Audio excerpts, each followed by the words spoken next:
Во Македонија нема центри каде што децата со Даунов синдром можат да учат и да се социјализираат. Родителите се принудени самите да работат и да вложуваат силни напори за да им обезбедат нормален живот.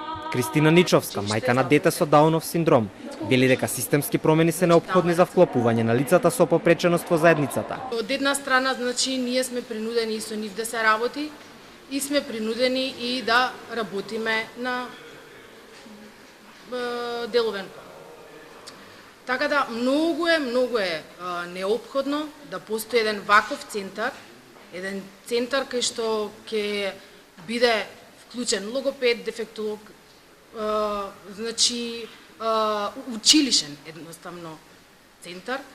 Додека во светот лицата со Даунов синдром завршуваат факултети, редовно се вработени и водат нормален живот.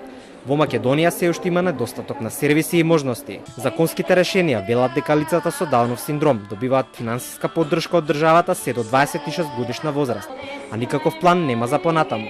Невладините апелираат тоа да се промени. Имаме законски некои решенија дека до 26 години лицата со Даунов синдром добиваат финансиска поддршка од државата, не баре на 27 години веќе ќе им исчезне тој екстра хромозом и работите се сменили. И исто така има уште една дискрепанца која што ја споменуваат многу од родителите и се жалат, а тоа е дека семејствата кои што се биолошки семејства имаат дете со Даунов синдром, тие добиваат некој 4-5 така? Околу 4.000.